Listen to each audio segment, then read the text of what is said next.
महाप्रसाद आणि भंडारा यावेळी भाविकांसाठी ही पौष्टिक, पोटभरीची आणि सहज उपलब्ध होणारी आणि सगळ्यांना म्हणजे लहानांपासून आणि मोठ्यांपर्यंत सर्वांना उपयुक्तपणे खाता येणारी अशी ही खीर बनवली जायची. आता यामध्ये गहू आहे, गूळ आहे, दूध आहे. यामुळे ही खीर तर पौष्टिक व्हायची आणि यापासून खूप सुद्धा ऊर्जा मिळते. आता शिवाय गोड पदार्थाचा प्रसाद म्हणून सुद्धा हा शुभ मानला जायचा. आता सगळ्यांना प्रेमाने आणि समाधानाने वाढण्यासाठी ही खीर केली जायची. या खिरीचा जो साधेपणा, पौष्टिकता आणि प्रसादाचा गोडवा, चला आज या जुन्या पद्धतीने ही खीर कशी बनवायची आज आपण नक्की बघूया. आणि जास्त करून ही कोणत्या महिन्यात बनते माहिती आहे? श्रावण महिन्यामध्ये हमखास बनवली जाणारी पारंपरिक आणि पौष्टिक अशी गव्हाची खीर. तर यासाठी इथे 1 वाटी गहू घेतला आहे. हा गहू पाण्यामधून काढून स्वच्छ धुवून घ्यायचा आहे. आता दुसऱ्यांदा एका भांड्यामध्ये हा गहू चांगला 4-5 तास पाणी घालून भिजत घालायचा. प्रत्येक सणासुदीला गोडाधोडाचा नैवेद्य म्हणून केली जाणारी ही खीर आवर्जून या महिन्यात केलीच जाते. तर 5 तासानंतर बघू शकता आपला गहू चांगला भिजलेला आहे. आता हा पूर्णपणे निथळून घेऊ. शिजवताना तुम्ही इथे अख्खा गहू वापरला तरीही चालते, पण मी इथं मिक्सरमधून याची थोडीशी जाडसर भरड काढून घेते की जेणेकरून आपली खीर एकसारखी सगळीकडून व्यवस्थित होईल. तर मी अशा पद्धतीने सगळा गहू असा मिक्सरमधून जाडसर वाटून घेतलेला आहे. अगदी एका गव्हाचे 2 तुकडे करून घेतलेत, इथपर्यंतच वाटून घ्यायचं आहे. चला तर लगेचच आता एक कुकर घेतला आहे. कुकरमध्ये चांगले 2-3 चमचे साजूक तूप घातलं आहे.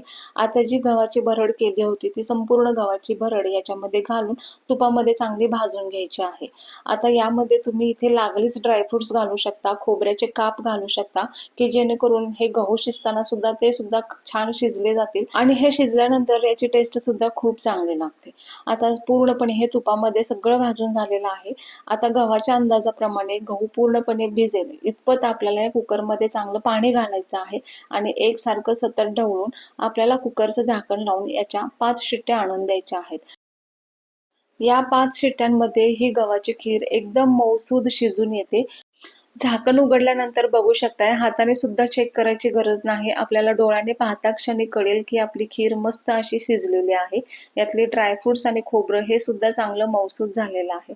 आता हे छान एकत्र मिक्स करून घ्यायचं आहे आणि हे एका भांड्यामध्ये आपण काढून घेऊ आणि त्या भांड्यामध्ये आपण बारीक चिरून घेतलेला गूळ घालायचा आहे. इथं तुम्ही तुमच्या गोडाच्या अंदाजानुसार गूळ वापरायचा आहे. मी ते पूर्णपणे 1 वाटी इथं गूळ वापरला आहे आणि गूळ आणि खीर परत एकत्र मिक्स करून घेतला आहे. आता इथं खिरीची अस्सल चव आणणारी इथं मी 2 मोठ्या वाट्या इथं दूध घातलेलं आहे.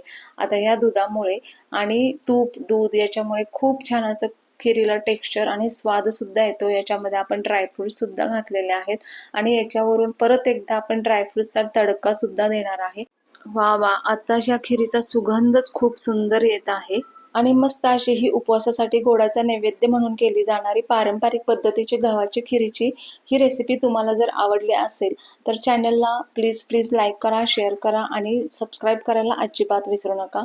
मस्त अशा चवीची ही मस्त पारंपरिक आपली ही खीर तयार झाली आहे. या खिरीचा आस्वाद घ्या आणि या चॅनलवरच्या नवीन रेसिपींना लाईक करा, शेअर करा आणि कमेंट करा आणि जाता जाता चॅनलला सबस्क्राईब करायला अजिबात विसरू नका. परत नवीन रेसिपीसह आपण लगेचच भेटू. तोपर्यंत खिरीचा आस्वाद घ्या. नमस्कार आणि सगळ्यांना खूप खूप धन्यवाद.